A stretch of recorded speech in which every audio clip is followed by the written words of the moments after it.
Amigos televidentes, muy buenos días a quienes se integran a esta hora de la mañana junto a nosotros. Hoy jueves 17 de marzo del 2022. Sofía, muy buenos días.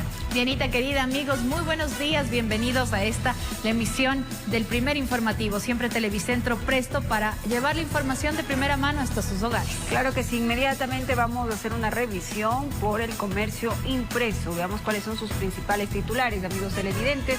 Miren ustedes, tenemos entre los titulares reubicación de casas en riesgo, imágenes por supuesto. El municipio de Quito busca que más familias que tienen sus viviendas en zonas peligrosas de la ciudad se acojan a la relocalización con la ordenanza aprobada por el Consejo. También más arriba del titular principal tenemos 3 puntos críticos se mantienen con el veto a ley del aborto. Y finalmente, en lugar de temer a los insectos, hay que ver sus beneficios, dice Diego Inclán. Son los principales titulares de diario El Comercio. Recuerde que se puede adquirirlo en los diferentes puntos de venta del país. Continuemos entonces con el desarrollo informativo. Este jueves arrancan los diálogos de las mesas técnicas donde el régimen y sindicalistas analizarán los posibles cambios del proyecto de ley de reforma laboral. El gobierno nacional le apunta a 2 normativas, algo que al parecer no convence al Frente Unitario de Trabajadores FUT. A los 13 días que el Gobierno Nacional y el Frente Unitario de Trabajadores FUT mantuvieron su primer acercamiento, se anuncia la instalación de las mesas técnicas de trabajo. Que no sea pues una discusión desde dogmas, desde ideología o desde invariables puntos de vista sostenidos durante 50 años en el discurso sindical, sino en realidad a partir del análisis de la realidad. En el tapete de la discusión, el proyecto de ley de reforma laboral, el régimen con la tesis de que debe existir 2 normativas. Existe una legislación que ampara a todos aquellos que tienen en este momento contratos de trabajo y es necesaria una nueva legislación para todos aquellos desempleados. El FUT, el primero en exponer su punto de vista. Luego vendrán diferentes sectores de la sociedad civil, sin descartar a quienes no tienen empleo. Para cruzar ideas, para que el proyecto de ley que finalmente llegue a la Asamblea llegue más fortalecido, para que ese proyecto tenga gran posibilidad de ser aprobado. Entre los planes del Ejecutivo está crear soluciones de contratación para los más necesitados, los desempleados. 5.7 millones ecuatorianos, y en particular mujeres y jóvenes. Los trabajadores dispuestos a acudir a la convocatoria, pero no se muestran muy optimistas. Pero sí dejamos claro al país que no por conformar estas mesas vamos a obviar los mandatos que tenemos de la Convención 15ª y uno de ellos es la movilización nacional del 23. El gobierno con un as bajo la manga, por si acaso. Si todo este esfuerzo de apertura, de diálogo, se enfrenta con una barrera infranqueable que impida poder llegar al entendimiento, siempre está el plan B como posibilidad para empujar estas reformas. Por el momento prefieren no poner plazos para enviar el proyecto al legislativo, informó Héctor Romero. Y la falta de consensos y acuerdos hicieron que la sesión en la que se pretendía votar por el informe para el segundo debate de la ley de inversiones se suspenda y se retome este jueves. Alta tensión se vive en la Asamblea Nacional por el tratamiento de esta ley. Fue una jornada tensa entre conversaciones, observaciones, acuerdos y desacuerdos que no llegaron a consensos. Lo que está por definir es el informe para el segundo debate de la ley de inversiones. Desde el oficialismo existe preocupación, pues las posturas de los asambleístas miembros de la Comisión de Desarrollo Económico están divididas. Y ese es el problema de fondo. La ley como tal es un buen documento, que siempre es perfectible, por supuesto, todo es perfectible. Si los humanos somos imperfectos no podemos elaborar algo perfecto. Pero el problema es que la distorsión, más que por el texto mismo, es por lo que está sucediendo en el contexto general de la Asamblea Nacional. Eso es una realidad. Yo no voy a ocultar esa realidad ni a tapar el sol con un dedo. La bancada del Partido Social Cristiano, por su parte, presentó un informe de minoría. Bueno, la ley en el sentido general es positiva, pero creemos que hay que hacer, por supuesto, precisiones y mejoras en el tema de mercado de valores, en el tema del paso de seguros a la superintendencia, en el tema también alianzas público-privadas. Son una serie de recomendaciones técnicas. Todas las bancadas presentaron observaciones para poner candados y que no se dé paso a las privatizaciones ni abusos. Pero aquí estamos para garantizar que los recursos de los ecuatorianos, no a la privatización, pues como lo hemos dicho, esto está muy claro ya. Izquierda Democrática, por su parte, toma con pinzas la ley. Tenemos que ser muy conscientes y responsables con el país para dar una ley que realmente sirva. Si no sirve, lastimosamente tendremos que decirle al gobierno no. Y tendremos que buscar nuevas alternativas. Una vez más intentará llegar a acuerdos este jueves para que el documento finalmente pase a debate al Pleno de la Asamblea Nacional, informó Valeria Navarro. Y la Asamblea Nacional tendrá 30 días para el tratamiento del veto parcial presentado por el presidente de la República a la ley de interrupción del embarazo en casos de violación. El veto parcial a la ley del aborto en casos de violación llega a manos de la Comisión de Justicia, en donde su titular ya ha cuestionado la decisión del primer mandatario Guillermo Lasso. De 63 artículos, 61 presentar textos alternativos. A mí sí me llama mucho la atención este veto parcial, entre comillas, una verdadera burla para la Asamblea Nacional. La primera observación que hará la Comisión de Justicia es la siguiente.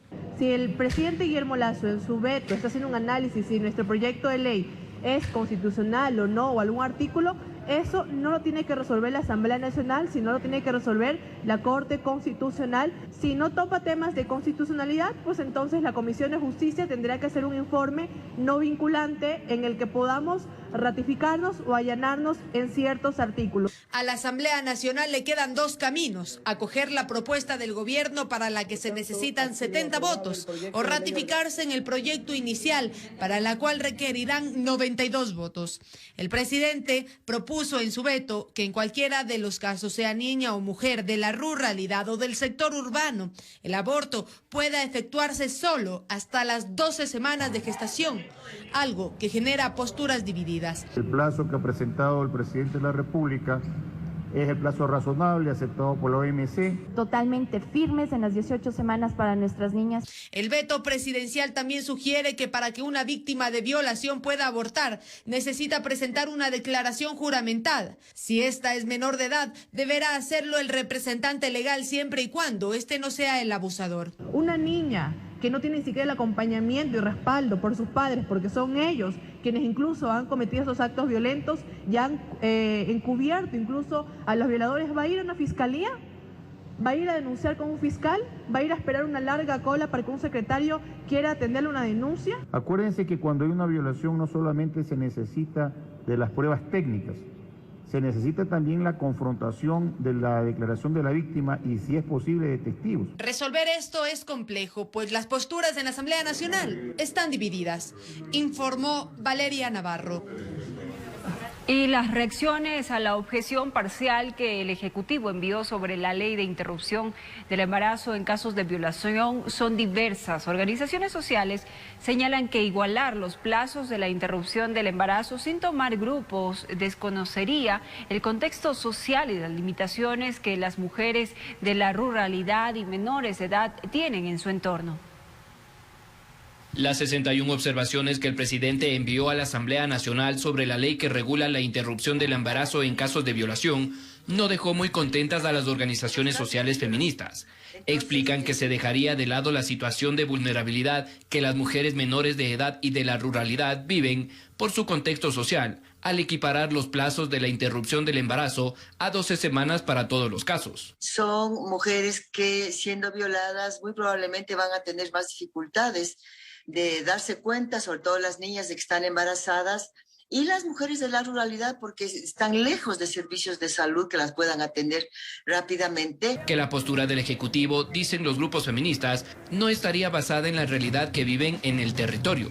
Lo que ha hecho el presidente es expulsar a estas mujeres de la seguridad que le da un servicio de salud pública, expone a las mujeres al riesgo de morir, en estos plazos sobre las 12 semanas, ¿no? Aspecto que para el constitucionalista Ismael Quintana no se evidenciaría en la postura presidencial, ya que este se estaría basando en las recomendaciones que el fallo de la Corte Constitucional ya estableció con anterioridad. La Corte determinó que se debe fijar un límite de tiempo en semanas de gestación para hablar propia y científicamente de un aborto. A su vez, Quintana añade que la implementación de solicitar requisitos para determinar que una mujer ha sido víctima de violación es recogido por el Ejecutivo en cumplimiento a una de las solicitudes de la Corte Constitucional que la Asamblea no determinó en su aprobación. El presidente ha tratado de acoger el señalamiento de la Corte Constitucional y la Corte dice en la sentencia, párrafos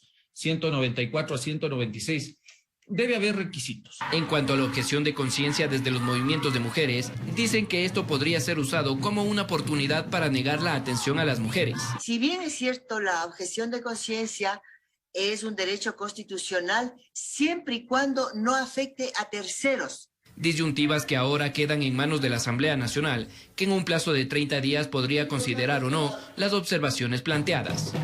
Informó Mauricio Sánchez. Y la exministra de Gobierno, María Paula Romo, denunció que 2 altos dirigentes indígenas involucrados en invasión y tráfico de tierras se habrían beneficiado de las amnistías. El Frente Unitario de Trabajadores FUD no se quiere quedar atrás y critica a la Asamblea Nacional por el mecanismo aplicado para otorgar las 268 amnistías. Obviamente han sido todos en un solo bloque, en un solo paquete. Y queremos manifestar al país de que la Asamblea Nacional ha fallado en hacer pormenorizadamente el análisis de cada uno de los casos. Sin embargo, rechazan que a los sindicalistas se les pretenda criminalizar por acogerse al derecho a la resistencia en las protestas del 2019.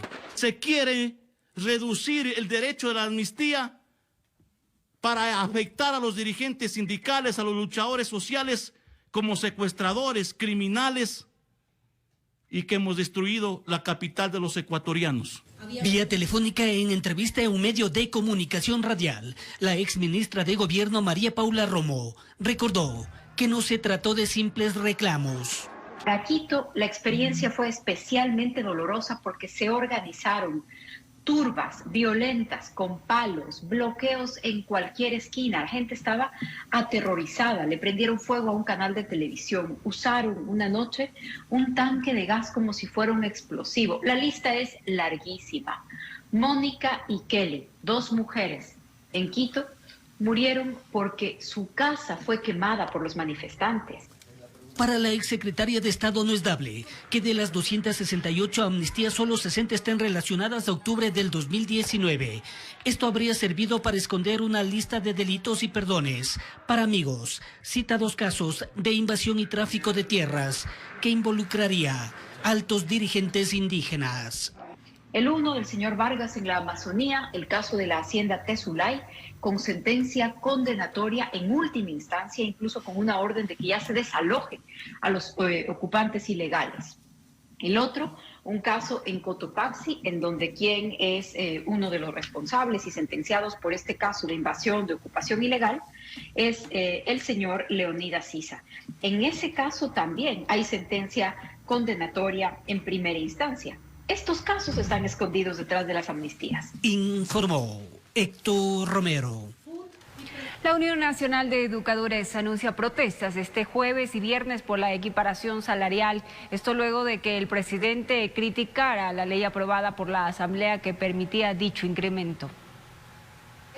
La Comisión de Educación de la Asamblea Nacional exhorta al presidente de la República a cumplir con la ley intercultural que propone la equiparación salarial a los maestros. Haga conciencia, más de 15 años el Magisterio Nacional no ha tenido una compensación salarial. Esto en respuesta a las declaraciones del primer mandatario, que ha calificado como irresponsable la decisión de la Asamblea Nacional al aprobar una ley sin que existan los recursos económicos. No voy a permitir que por más iniciativa de la Asamblea Nacional se desarme la economía nacional.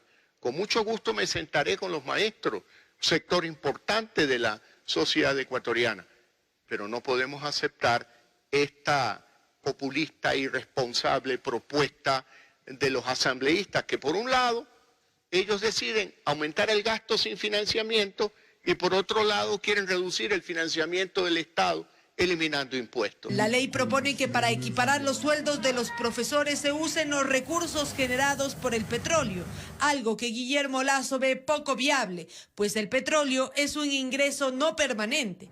Pero los asambleístas se sustentan en algo. El decreto ejecutivo 170 lo dice claro. Él mismo dice que se puede financiar de los ingresos no permanentes para educación y para salud. Se contradice. La Unión Nacional de Educadores se ha declarado en protesta este jueves y viernes. Nosotros no queremos ser un frente o un sector especial, nosotros queremos equiparación, que por justicia nos corresponde. Entonces, señor presidente de la República, si no cumple sus promesas de campaña, estamos aquí, el Magisterio Unido. Otros gremios educativos piden al gobierno que transparente las cifras. No es más de 632 millones de dólares aproximadamente que se requiere para la equiparación salarial. Informó Valeria Navarro. Y al regresar, en las últimas horas, un posible explosivo fue colocado en un negocio aparente. Gracias por permitirnos llegar hasta sus hogares. Un ciudadano habría sido víctima de extorsión pidiéndole aportes económicos. En las últimas horas, un posible explosivo fue colocado en un negocio aparentemente vinculado a la víctima. Desde la Policía Nacional indicaron que los casos de extorsión van creciendo en un 186% con relación al año pasado. Las presuntas organizaciones delictivas hacen o tratan de hacer de las suyas. Una llamada alertó a esta ciudadana. ¿Y quién no si se reciben comunicaciones así? Estas personas trajeron fotografías tuyas, fotografías de tu casa, los sitios que más frecuentas, todo con lujo y detalles, con intenciones de que nosotros efectuáramos un hecho de sangre contra tuya. Otro caso, un hombre denunció a través de las redes sociales que está viviendo un verdadero infierno, producto de la extorsión.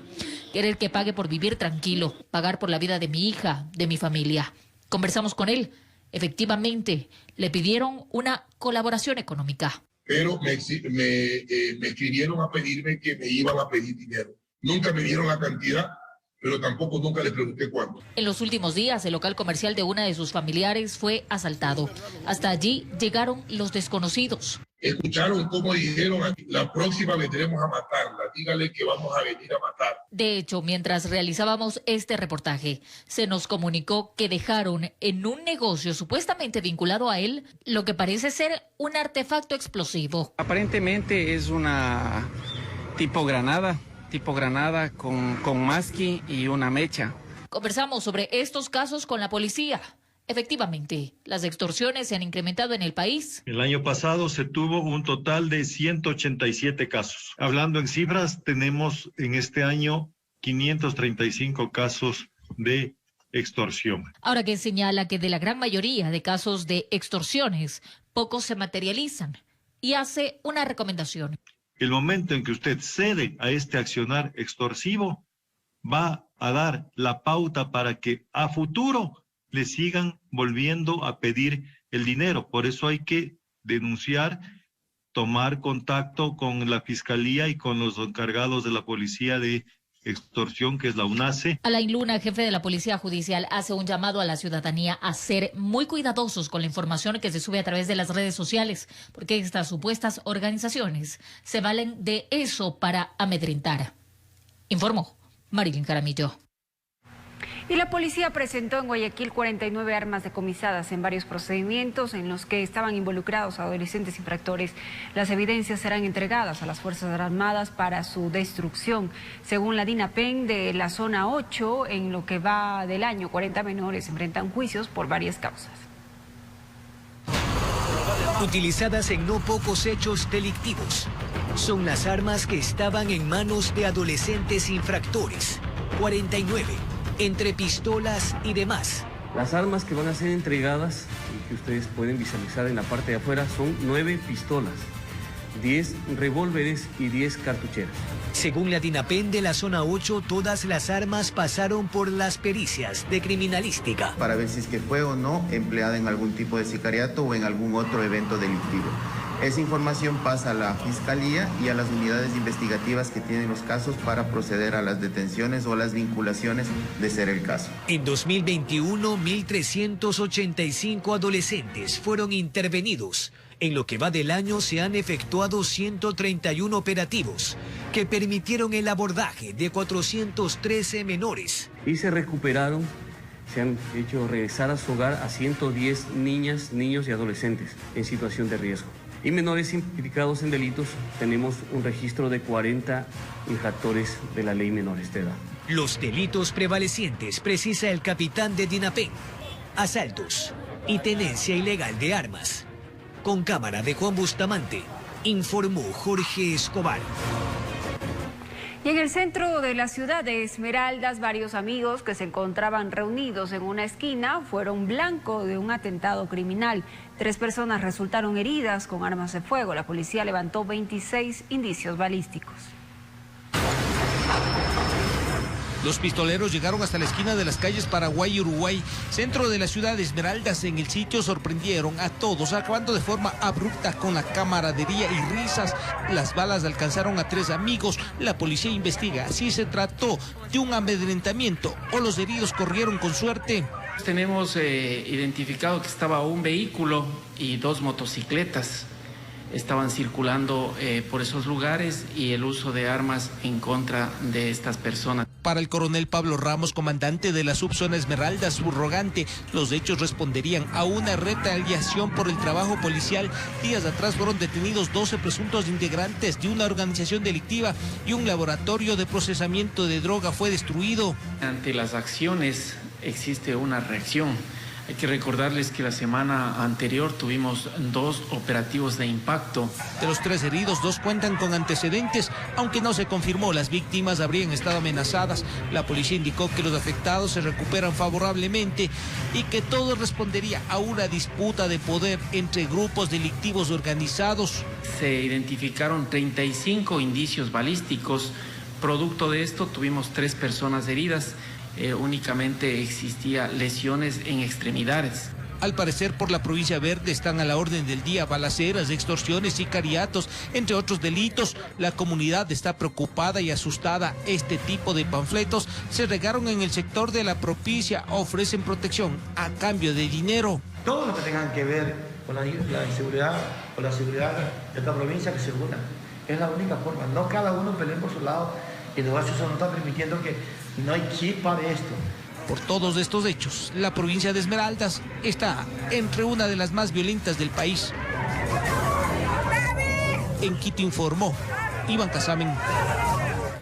Asesinaron al propietario de un comedor ubicado en el centro de Guayaquil. Según testigos, el criminal llegó caminando al lugar y tras cometer el delito, también se retiró de la misma manera. Varios impactos de bala acabaron con la vida de Emiliano Egas León.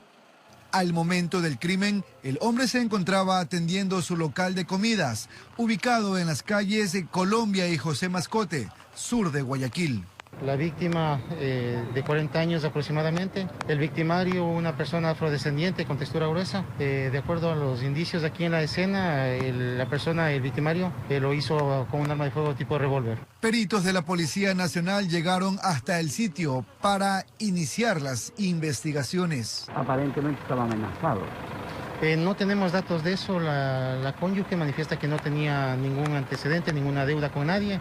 Entonces, dentro del proceso investigativo, pues nuestras unidades especiales dictaminarán conjuntamente con la Fiscalía alguna causa al respecto. Minutos antes de este evento, se registraron 2 muertes violentas más en el sector del Cristo del Consuelo.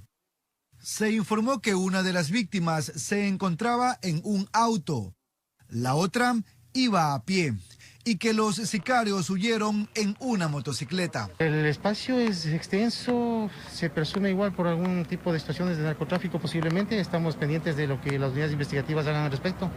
Informó Jorge Salazar. Y un ciudadano conocido con el alias de El Peruano fue asesinado al estilo sicariato en la provincia de El Oro. La víctima, quien registra antecedentes penales, fue perseguido a bala por sujetos quienes se movilizaban en moto. En este terreno, que es utilizado como cancha de fútbol, yacía el cuerpo sin vida de Michael Alexander Méndez Torres, de 22 años, quien fue víctima de disparos por parte de sujetos, quienes llegaron hasta el barrio Harry Álvarez, ubicado al oeste del cantón Machala, con la firme intención de asesinarlo. Para ello utilizaron armas tipo fusil. Bueno, según versiones de moradores, indicaron que el ciudadano había estado en la parte exterior de uno de sus familiares. En un momento habían llegado 2 motocicletas. En cada motocicleta 2 individuos, quienes habían bajado con armamento de grueso calibre. Según testigos, Méndez, conocido con el alias de El Peruano, era consumidor de sustancias sujetas a fiscalización y la mañana de este miércoles estaba sentado en la esquina de este cerramiento donde fue sorprendido. Él era tranquilo fumando su droga, ¿ya?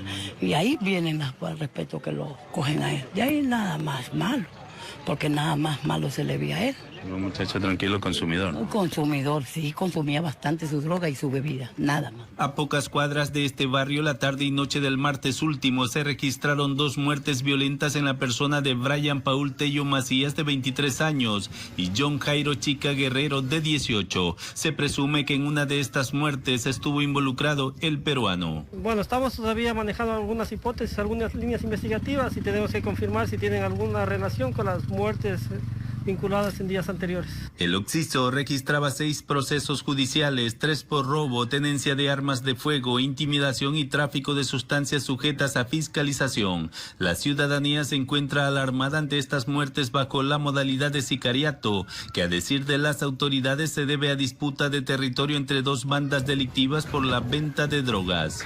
Informó Richard Ceballos. Y en Quevedo, un funcionario del Ministerio de Salud fue asesinado mientras circulaba en su vehículo. El occiso fue identificado como Yuri Pérez. Él compartió con nosotros su historia en el 2020, cuando la pandemia le arrebató a 3 de sus seres queridos. Allí el 24 de mayo me lo de ver. Sicariato, bro, sicariato. Así se daba la alarma en redes sociales de un nuevo hecho violento en la ciudad de Quevedo. Al conductor del vehículo blanco aparentemente lo siguieron y dispararon por varias ocasiones hasta que chocó contra la pared de una institución educativa en el sector Santa Rosa de la parroquia 24 de Mayo. Nosotros como moradores y como buenos ciudadanos que somos, de tratar de brindarle los primeros auxilios a la persona herida, pero fue imposible porque el carro estaba bloqueado, el carro estaba... no se podía ingresar en el vehículo, tratamos de ayudarlo, pero no se pudo ingresar, Los testigos indicaron que los asesinos se movilizaban en una moto y en medio de las pericias policiales determinaron la identidad de la víctima. Se trataba de Yuri Pérez Carranza, de 54 años, funcionario del Ministerio de Salud. Su hermano llegó al sitio tras ser alertado a través de una llamada telefónica. Seguro que mi hermano vino acá porque aquí atrásito nomás era que vivía el chico que falleció, el primo. Y te puedo consolarlo a nuestro primo porque es el segundo hijo que pierde. Imagínense, yo ni mucho tiempo que yo perdí a mi madre, a mi padre y a mi hermano, y ahora mi otro hermano. Qué dolor para nosotros. Entre nuestros archivos logramos rescatar la historia de Yuri Pérez, a quien conocimos a través de una entrevista virtual en abril del 2020. Él, aislado en su habitación, nos contó cómo el COVID-19 le arrebató a su madre, a su padre y uno de sus hermanos. Ahora nos toca contar la cruel manera en que lo asesinaron, mientras las autoridades ya están investigando qué motivó el asesinato al estilo sicariato de Yuri, quien, a decir de sus allegados, no tenía enemigos. Desde Los Ríos informó Odette Camacho. Y la alcaldesa de Guayaquil, Cintia Viteri, exige al Estado que muestre el real plan de combate a la delincuencia. Reiteró en la necesidad de una política pública contra la inseguridad. Estas declaraciones las dijo durante la entrega de nuevas camionetas para la policía. Con el objetivo de disuadir la acción delincuencial, el municipio entregó 63 camionetas en las que patrullarán policías, militares, agentes metropolitanos y de la ATM para recorrer los corredores comerciales de Guayaquil, ciudad considerada entre las 50 más violentas según la Organización Internacional del Consejo Ciudadano para la Seguridad Pública y Justicia Penal, lo que sigue generando reacciones. Esta es una infamia porque no hay una comparación de cifras. Que se nos diga entonces que este azote que se llama el narcotráfico, ¿cuántas víctimas entrega de las tantas cientos de víctimas que hasta ahora llevamos? Que no son por las circunstancias rutinarias de la vida misma de la ciudad. La alcaldesa Cynthia Viteri reiteró la necesidad de una política nacional contra la delincuencia. Exigimos que el Estado central muestre a la nación el plan real del combate a la delincuencia común, ojo. La ministra de Gobierno Alexandra Vela el pasado 14 de febrero dijo que se tomarían medidas urgentes. Nosotros aumentaremos la presencia en la ciudad de Guayaquil, haremos otro tipo de intervenciones diferentes que no se han hecho hasta este momento. No tengo idea de cuál es el plan de seguridad para la ciudad de Guayaquil y para el país. Aquí cada uno cree que esto es una fiesta de juegos pirotécnicos, que lanzan ideas al aire y las dejan ahí. La ministra de Gobierno ha dicho que hay un plan nunca antes visto, pero ¿cuál es ese plan nunca antes visto que todavía no lo sabemos? Sí, precisamente eso creo que deben averiguarlo. Nosotros estamos de igual forma estableciendo la planificación.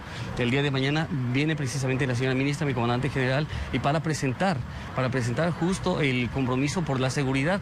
De los 1.100 policías ofrecidos por el gobierno para Guayaquil, los que faltan llegarían a finales de este mes.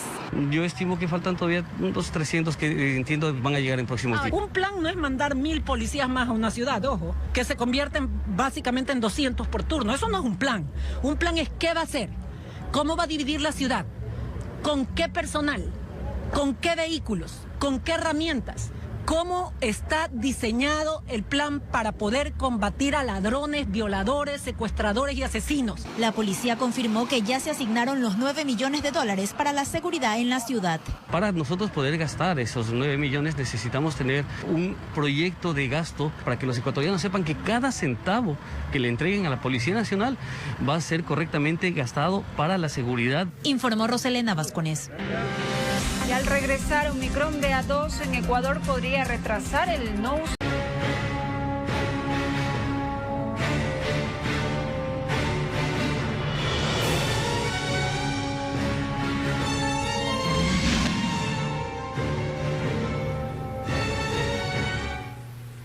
Dos años han transcurrido desde que en Ecuador se tomó la dura decisión de declarar emergencia sanitaria para reducir la propagación del COVID-19. Desde el 17 de marzo del 2020 empezaron estrictas medidas como un confinamiento radical y el cierre de actividades públicas que fueron aumentando progresivamente. En la siguiente nota repasamos las consecuencias que trajo la pandemia durante estos 2 años.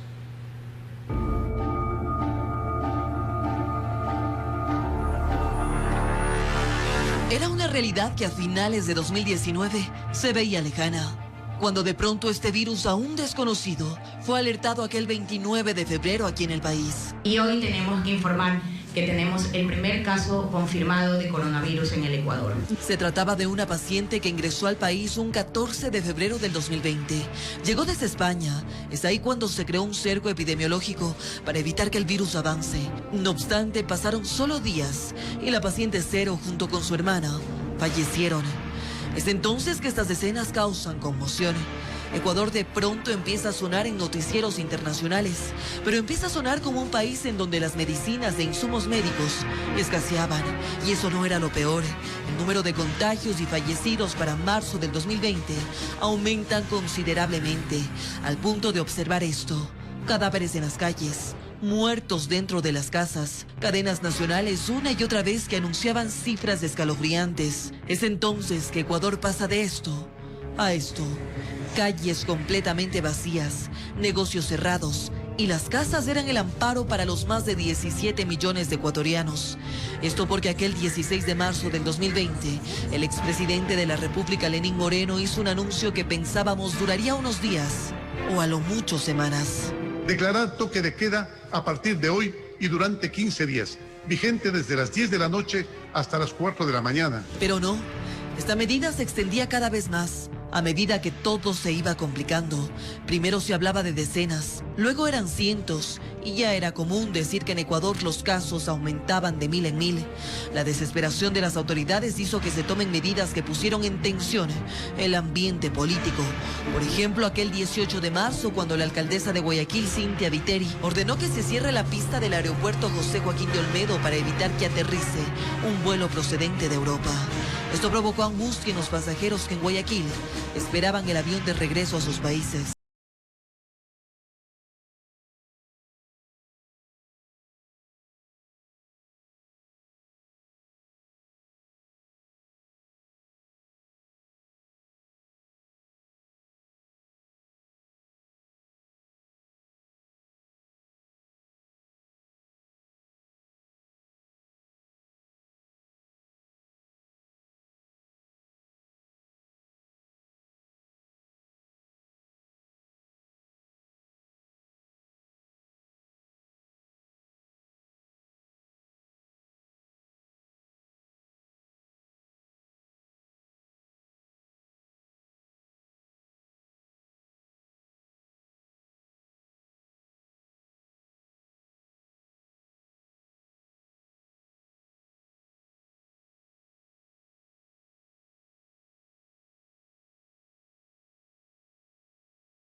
Nunca dejaron de informar. Nosotros, los periodistas, pese al temor y los riesgos que representaba enfrentarse a un virus desconocido, trabajamos en primera línea desde las calles, los hospitales, investigando y cuestionando para llevar de primera mano lo que todos en medio del confinamiento necesitaban saber, incluso a costa de nuestra propia integridad. Vamos a escuchar testimonios de quienes estuvieron ahí en los momentos más difíciles de esta pandemia.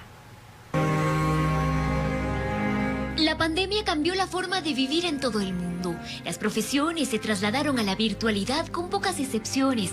Entre estas, el periodismo, que tenía que seguir informando lo que sucedía en primera línea.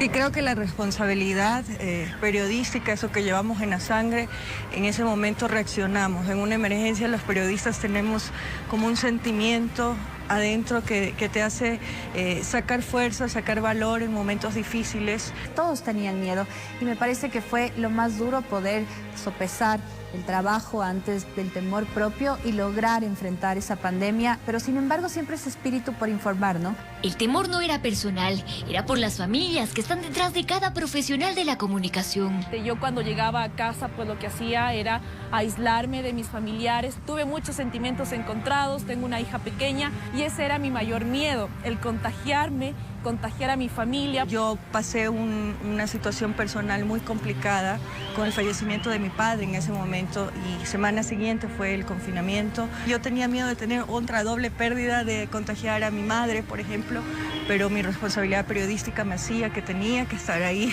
Es bastante difícil. Yo vivo con mi abuelo que tiene más de 90 años y un cáncer muy agresivo y era el que más me preocupaba de la familia. Muchas veces los periodistas nos ponemos de cara a situaciones peligrosas que podemos ver y palpar. Sin embargo, en esta ocasión nuestro adversario era invisible, por lo que tuvimos que tomar mayores seguridades. Pues teníamos un traje de seguridad, unas gafas, teníamos también la mascarilla, todo era una, digamos, indumentaria necesaria para tratar de reducir el riesgo de un contagio en las coberturas. Realmente fue algo muy raro, muy difícil de comprender al inicio de la pandemia. Tenía que llegar a la casa, desvestirme en la puerta, bañarme, tener todos los cuidados de bioseguridad. Era un trabajo sumamente complicado.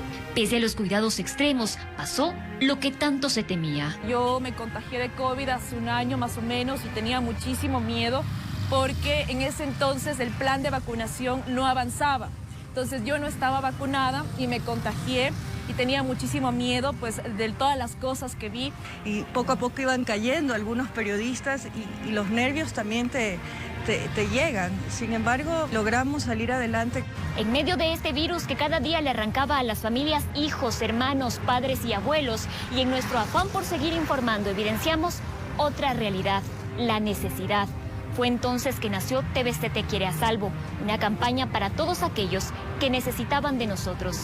Recorrimos cientos de barrios de la capital entregando alimentos, medicinas y ayudas técnicas para personas con discapacidad, gracias a la solidaridad de la empresa privada y la ciudadanía. No, hasta voy llevando. Que Diosito les dé más vida y más salud. Como dicen el dicho, Dios es para todos. Ha habido un buen corazón. Nos han cuidado como a hijos tiernos, nos han alimentado. Se extendió una mano amiga a más de 60.000 familias en medio de una pandemia que deja grandes enseñanzas.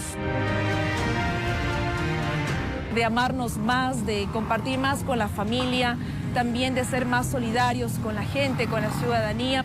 Con cámaras de Omar Flores y Henry Peñaranda, en Quito informó Adriana Rojas. Es momento de una pausa. Gracias por continuar junto a nosotros. Vamos ahora a conocer un poco más de lo que está sucediendo en el ámbito deportivo. La Liga Deportiva Universitaria clasificó a fase de grupos de la Copa Sudamericana tras superar en el global a Mushuruna por 3-1. Liga de Quito y Mushuruna chocaron por el partido de vuelta, buscando un cupo a la fase de grupos de la Copa Sudamericana. En la primera parte, ambas escuadras tuvieron ocasiones de peligro, pero fueron los albos que se pusieron en ventaja con un tanto de Alexander Alvarado a los 27 minutos, luego de recibir un pase dentro del área y con remate a media altura, sentenciaba la serie 3-0 a favor de Liga. En el segundo tiempo, los locales, ya con la clasificación en el bolsillo, bajaron las revoluciones y fue Mushuruna quien quietó el arco de Gonzalo Falcón, encontrando la igualdad al minuto 64, luego de un contragolpe donde se juntaron Santiago Jordana y Sebastián Alonso, y el uruguayo definió de buena manera para poner el 1-1 definitivo. Con este empate, Liga de Quito avanza a la fase de grupos de la Copa Sudamericana con un global de 3-1. Informó José Borbor. Y Universidad Católica se juega este jueves en Bolivia su pase a fase de grupos de Copa Libertadores de América. El Trencito Azul se enfrenta a The Strongest en el estadio Hernando Siles de La Paz a las 19:30. En el partido de ida nadie pudo sacarse ventaja y empataron sin goles. El cuadro camarata viajó sin Darwin Cuero, quien será baja por 2 semanas. Y bueno, en el Villarreal del Pervis Estupiñán goleó en Italia a la Juventus y clasificó a cuartos de final de la Champions League, mientras que el Chelsea remontó al Lille en la avanzada, por supuesto, y vamos a conocer la siguiente fase. Se cerraron los octavos de final de la UEFA Champions League. Juventus cayó goleado en casa ante Villarreal del ecuatoriano Pervis Estupiñán, que fue titular y de gran partido con el submarino amarillo. La Juve en varias ocasiones intentó abrir el marcador, pero no pudo con el portero Rulli. Tras el 0-0 del primer tiempo, los españoles se adueñaron del balón. A los 75 minutos, una falta realizada por el VAR le permitió a Gerard Moreno abrir el marcador desde el punto penal.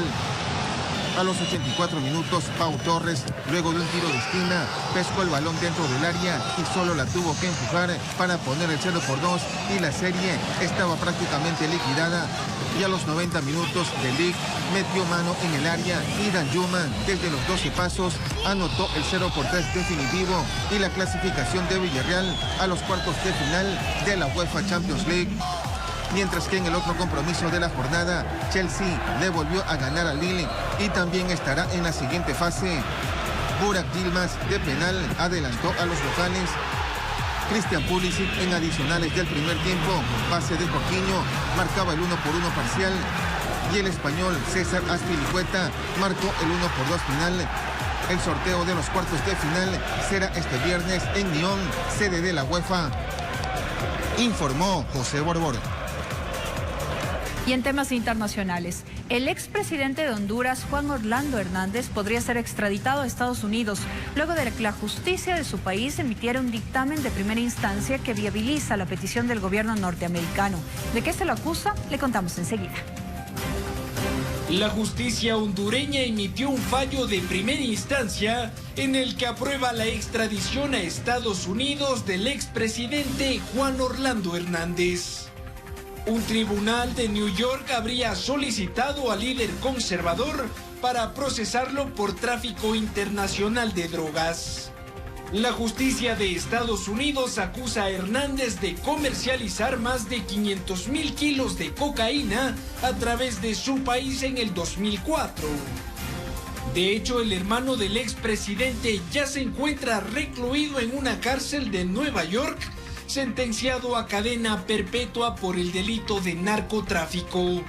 La defensa del exmandatario anunció que apelará el fallo en los próximos días.